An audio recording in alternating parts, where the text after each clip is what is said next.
BFM Business, le grand débat du patrimoine. Régulièrement, on vous propose ces grands débats du patrimoine avec autour de la table aujourd'hui pour parler assurance vie, Jean-François Filiat pour Marché Gagnant, Odile Ezerzer, bonjour. Bonjour. Pour Mutavie, Gérard Beckerman pour l'affaire, bonjour Gérard, merci d'être là. Et Éric Le Baron, bonjour. Bonjour. Pour Swiss Life. Bon, Jean-François, on introduit un petit peu tout ça, c'est cette question d'assurance vie, on sait que les Français y sont très attachés, régulièrement d'ailleurs en début d'année, on commencera j'imagine à la rentrée, on aura le petit journal du fonds euro. On peut redire un petit peu la tendance, l'appétence, les statistiques. Qu'est-ce que c'est l'assurance vie aujourd'hui? Et si vous voulez, votre petit journal du fonds euro, je le commence même dès aujourd'hui. Ah, alors allons-y. J'ai un premier tour. Vous savez que le premier qui tire, c'est celui qui a envie d'avoir de la publicité.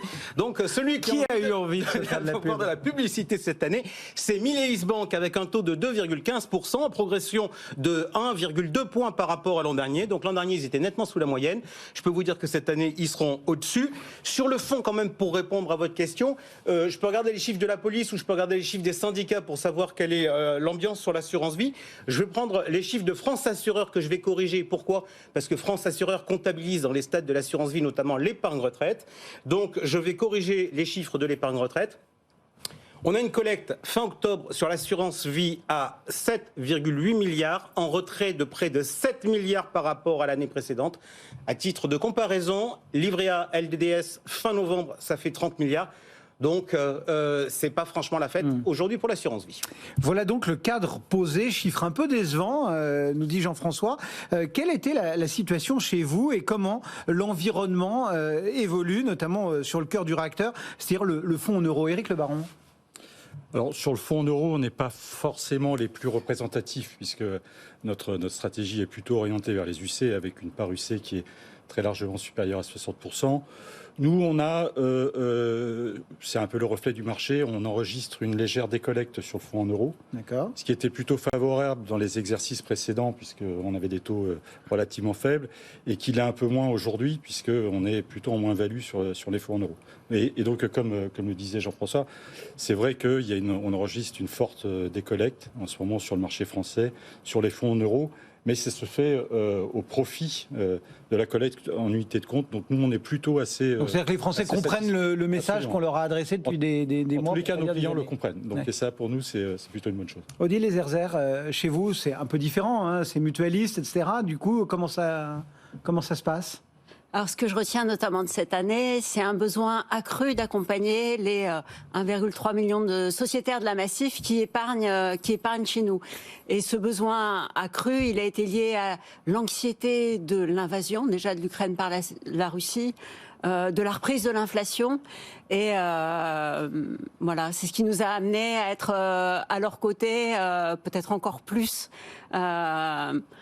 La collecte nette, elle est restée positive tout au long de l'année, que ce soit sur le fonds euro, sur les unités de compte, et grâce à peut-être ce lien particulier. Après, on écoute bien ce qui a été indiqué par Jean-François. Compte tenu du contexte, il paraît tout à fait logique que les Français mettent un peu plus d'épargne qui était sur leur compte à vue, sur leur livret, et puis peut-être dans un temps un peu décalé sur leur contrat d'assurance vie. C'est la hiérarchie des produits. Hein. Gérard Beckerman, l'affaire, c'est un historique de l'assurance vie. Il y a une multitude de contrats, mais enfin, ce sont des contrats aussi qui peuvent être assez anciens, etc. Comment est-ce que vos épargnants...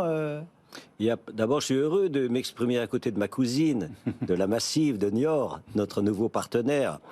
Il n'y a pas de déception à l'affaire, on est confiant.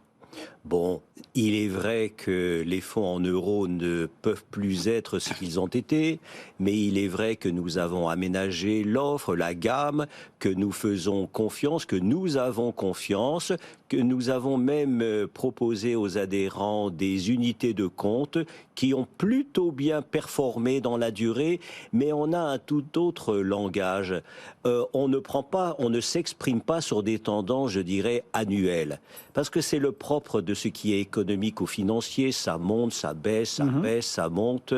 La durée moyenne de détention d'un contrat, c'est 19 ans, près de 20 ans. Et donc, on se dit, dans la durée, nous restons confiants, et je dirais même mieux, très confiants. Et puis, si nous devions être en décollecte, comme ce sera probable, ce n'est pas une tragédie, parce qu'on est dans un schéma de prestation, de service. On aime bien faire des avances, on satisfait les retraits partiels. Donc tout ça, ça participe de l'assurance vie. C'est un service et nous efforçons d'améliorer la qualité du service. Qu'est-ce qu'on se dit du coup, Jean-François, en entendant ces trois acteurs en fait, on se dit, livrer leurs sentiments? Moi, je vais retenir la logique du temps long. On se dit qu'on voit que le cycle d'inflation est en train de changer. On a connu une désinflation pendant quasiment 30 ans. Cette période de désinflation qui a été marquée par la baisse des taux a été excessivement favorable à l'assurance vie, qui était un placement qui, grosso modo, n'avait pas de concurrence. Ce temps-là, il est terminé. Et donc, aujourd'hui, il va falloir réfléchir, il va falloir se réinventer. Mais il est clair que les 30 dernières années ne vont pas se reproduire dans les 30 prochaines années pour l'assurance vie. Et donc, il y a un véritable challenge pour le secteur. Alors du coup, quand on parle assurance vie, on parle fonds en euros, souvent, beaucoup, trop peut-être, au goût de certains. Et quand on parle de fonds euros et d'assurance vie, on parle forcément de taux. C'est de saison, puisque Jean-François nous en a déjà délivré un chez Mileis. Alors, bon, vous êtes libre de me donner votre taux si vous le voulez, mais je ne vais pas vous forcer non plus à cet exercice. Malgré tout, ce serait sympa d'avoir quelques idées fortes sur ça. D'abord, comment ça a marché. Les marchés, on le sait, n'ont pas été tout le temps très réguliers. Il y a la question des réserves aussi qu'il faut savoir un petit peu aborder. Odile Ezerzer, comment est-ce qu'on appréhende un peu toutes ces questions? Taux, marché, réserve, enfin voilà. Comment on pond, on décrète, dit Jean-François, un taux chez vous? Le fait est que l'environnement économique qui change complètement du tout au tout, et on peut se poser la question, et tout simplement on va regarder les investissements de cette année. Il faut le rappeler, pour l'assurance vie, la baisse des taux continuelle, les taux négatifs, c'était une mauvaise nouvelle. La remontée des taux, c'est une bonne nouvelle. C'est une bonne nouvelle parce qu'on va pouvoir placer dans de bonnes conditions l'argent que nos épargnants nous confient. Et je le disais tout à l'heure, avec une collecte nette qui a été positive sur le fonds euro tout au long de l'année, la Massif, on a pu de nouveau se replacer sur ces marchés obligataires dans des bonnes conditions. Donc là, on souffle un peu. On souffle un peu, il y a de la volatilité, il y a de la nervosité, donc forcément, on va se poser des questions. Mais au plan financier, au plan des placements, c'est une bonne nouvelle pour les épargnants. Ensuite, on parle des réserves, et je rebondis sur ce que disait M. Beckerman à l'instant. Oui, l'assurance vie, c'est le temps long. C'est ce qui fait la différence, parmi beaucoup de différences, entre un fonds commun de placement, l'assurance vie. On accompagne le temps long, on a cette possibilité de faire des réserves de participation aux bénéfices, et justement, ces réserves, on les constitue quand les taux baissent, pour le jour où les taux vont remonter, c'est-à-dire ce qui est précisément en train de se passer, pour pouvoir accompagner ce moment où les taux auxquels l'assureur vie investit l'épargne qui lui est confiée ont commencé à remonter, mais ça va prendre du temps, puisque ça fait 7 ou 8 ans que nous investissons dans des marchés constitués en baisse. Sur des taux qui baissent, bien sûr. Donc, voilà ce que je peux. Mais il y a quand même aussi des questions de concurrence dans la tête même de l'épargnant, de se dire voilà, j'ai mon livret A qui va remonter, tout ça. Donc il faut y réfléchir aussi, non? Alors bien sûr, on y réfléchit. Après, chaque produit a sa place dans la pyramide de l'épargne. Il y a le court terme, les livrets sur lesquels je vais pouvoir placer, je sais pas, 2 ou 3 mois d'épargne de précaution, le temps de voir venir. Et puis après, il y a des comptes à vue. L'encours moyen des comptes à vue qui est considérable. Donc ces livrets A, ils vont être le réceptacle idéal de cet argent qui dort sur les comptes à vue. Et ensuite, on a les produits d'épargne longue, l'assurance vie, pas le même monde. PER, mais malgré tout, parfois, qui correspondent à des dans projets. la tête des passerelles qui se font. Je suis d'accord, il peut y avoir de la viscosité. On peut se dire, puisque l'argent, maintenant, il est au chaud sur mon livret A, il va rien se passer, j'attends Noël avant de me placer sur mon assurance vie. Je veux être sûr que les enfants n'auront pas de problème, en auront pas besoin, par exemple. Donc, oui. Éric Le Baron, vous avez rappelé en début de propos que le fonds euro, on va dire que c'était pas la spécialité de votre établissement. Malgré tout, le rendement, il se calcule aussi de façon particulière chez vous. Alors oui, disons que le rendement de l'actif, lui, on le suit quelque part. Comme l'évoquait Olivier, on est plutôt satisfait d'une légère remontée des taux, parce que c'est quand même plus favorable pour notre industrie. Quand je dis que c'est pas notre tasse de thé, le fonds en euros, c'est pas là où on fait la compétition, très clairement. Mais c'est quand même aux environs de 40% de nos encours, donc c'est quand même très significatif.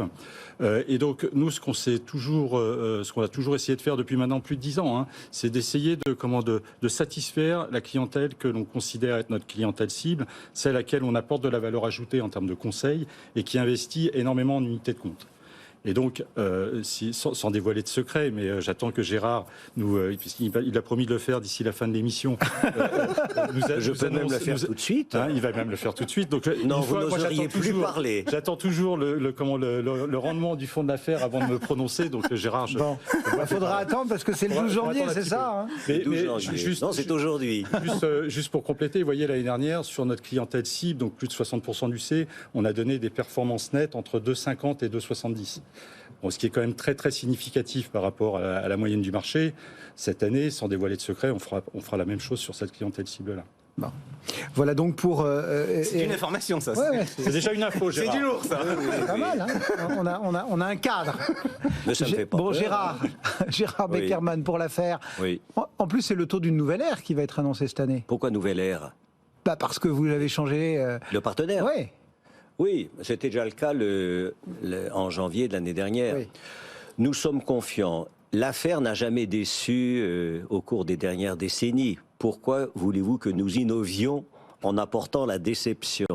Bon. On n'est pas là pour décevoir, on est là pour donner confiance. Donc l'affaire va tout faire dans les quelques jours qui nous restent d'ici la fin de l'année pour, une fois de plus, annoncer... Je vais demander à Odile, ma voisine, de ne pas écouter parce que ça va lui donner de mauvaises idées pour tout faire pour annoncer un taux qui restera un bon taux comme il l'a toujours été. On a parlé aussi des réserves. Je parle comme un énarque. Excellent. On a parlé des réserves aussi. Comment on appréhende un peu cette question-là ? Parce que Odile l'a très bien dit. Les épargnants... La PPB, c'est une réserve qui doit être dotée quand les taux baissent et c'est une réserve sur laquelle on doit puiser quand ils montent. Parce qu'on peut avoir des performances, je dirais, structurelles et naturelles, normales, sans avoir à manipuler la PPB. Il faut savoir que la PPB, c'est-à-dire la réserve, au-delà de ce qui est distribué, elle appartient aux épargnants, elle appartient aux adhérents. Si ce n'est pas aujourd'hui, ce sera demain. Dans des compagnies d'assurance, comme chez Éric Le Baron, elle est de 8 ans. À l'affaire qui a une structure associative, elle est de 6 ans. Ce qui veut dire que ce qui a été constitué il y a 6 ans sera repris en janvier 2023. La question se pose de savoir si nous allons faire un peu plus ou un peu moins. Moi, je dirais que la gestion, car nous avons un nouveau partenaire qui gère bien l'épargne sous gestion, eh bien, nous pensons que la gestion pourra dégager un taux naturel qui se suffira à lui-même sans avoir à aller manipuler au-delà de ce qui est réglementaire et statutaire un taux. Voilà. Quelques il faut décrypter quelques informations, mais on n'a pas de nouveau taux dans le petit journal. Que voulez-vous savoir? Non, qu'est-ce qu'on... Alors, je suis du côté d'Éric, donc je vais essayer de ne pas parler comme un énarque, un peu pour avoir un peu la tendance. Moi, je vais déjà me positionner en tant qu'épargnant. Pour des gens qui n'ont pas les meilleurs taux du marché, aujourd'hui, il serait inaudible que les taux n'augmentent pas.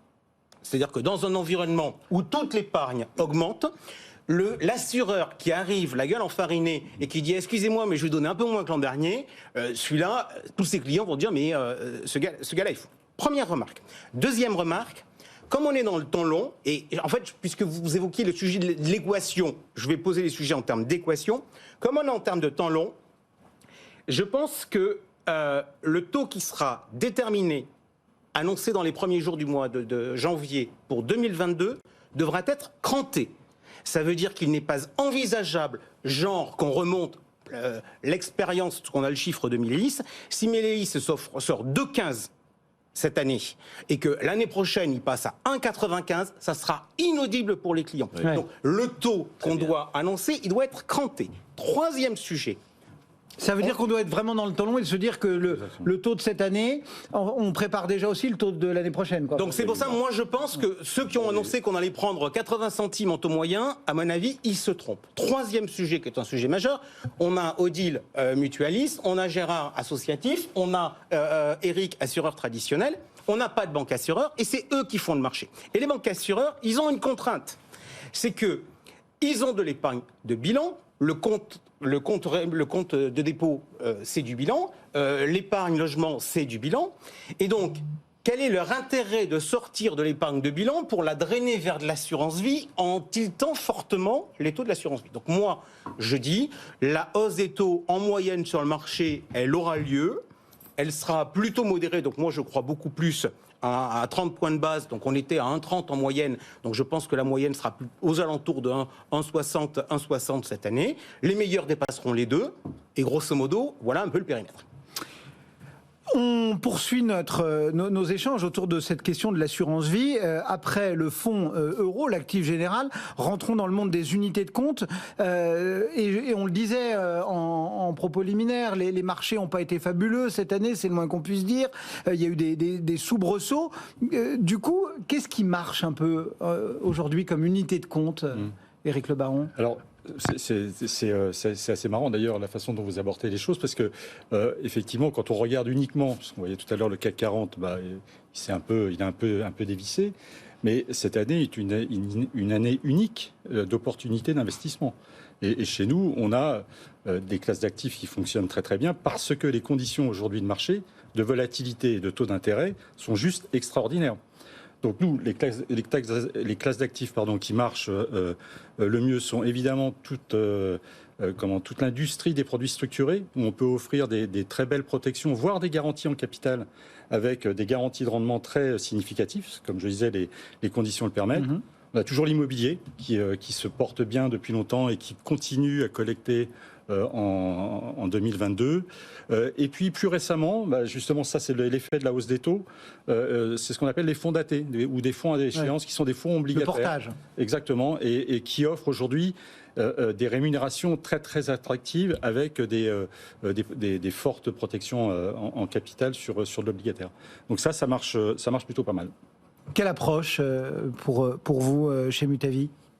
Alors, pour nos sociétaires patrimoniaux, effectivement, j'écoute avec beaucoup d'attention ce que disait Éric Le Baron, parce que alors qu'on n'a jamais été très très favorable aux produits structurés, les conditions de marché font qu'on peut retrouver des produits garantis qui peuvent avoir de l'intérêt et correspondre aux besoins de nos épargnants. Donc ça, on peut peut-être regarder comme les fonds obligataires datés. Maintenant, d'une façon générale, nous restons fidèles finalement aux produits que l'on propose aujourd'hui. On a un de nos adhérents sur deux qui met en place un versement programmé. Ah oui. Donc, ce qui veut dire que notre proposition de fonds labellisés en finance durable, action solidaire, action climat, nos fonds profilés correspondent très bien à cette épargne qui se constitue petit à petit avec des versements hyper réguliers. Et exactement. Donc, voilà. Et où il y a pu y avoir un moment parce que bon, en effet, ce qu'on a vu cette année est très intéressant. Il y a quand même beaucoup de classes d'actifs qui ont souffert cette année. Ça n'a pas été facile, hein. C'est même décevant sur certains marchés. Décevant sur certains marchés, mais en épargnant régulièrement, on voit que ce sont quand même des fenêtres, des opportunités d'investissement qui sont intéressantes et qui justement peuvent se mettre très bien en complément de ce fameux fonds euro, qui n'est pas l'alpha et l'oméga du placement, loin s'en faut, mais qui va venir comme ça équilibrer ces placements diversifiés. Vous nous avez rappelé au début de votre propos, Gérard Beckerman, qu'à l'affaire, on continuait à développer ces unités de compte. Oui, on y croit. Et on croit surtout à cette idée qu'une belle action peut être une bonne affaire. A2FAIR.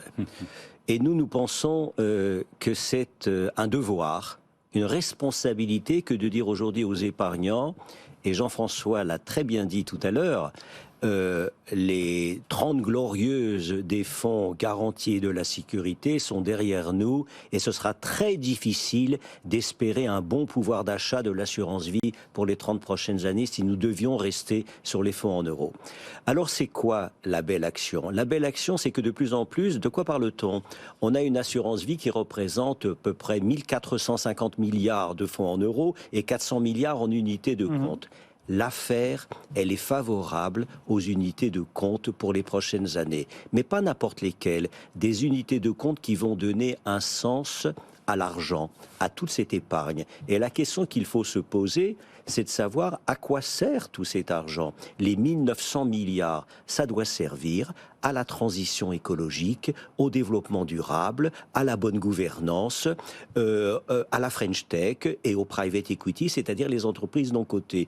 Et pour nous, toute assurance vie qui serait fléchée, orientée vers ces belles actions, on est demandeur et je sais que c'est un service qui est rendu non seulement à nous, à la France, mais un service qui est rendu aux épargnants. Parce que dans la durée, les opportunités et le risque, c'est statistique, rémunèrent mieux que la garantie ou la sécurité. Juste question quand même par rapport à ça. Jean-François. Moi j'entends le discours sur les unités de compte, il faut diversifier, il ne faut pas avoir des patrimoines sans risque, on est tous d'accord là-dessus. Mais on n'est pas obligé de le faire en assurance vie, et donc on peut faire du PEA et pas des unités de compte. Donc moi je voudrais juste vous poser une question, j'aimerais bien avoir votre réaction à la sortie de Jean-Paul Faugère, le vice-président de la CPR, qui lors de la dernière conférence de la CPR a dit vous prenez trop de frais sur les unités de compte et vous présentez parfois des produits sur lesquels l'espérance de gain pour le client, elle est trop faible et l'espérance de gain pour l'établissement, elle est trop forte.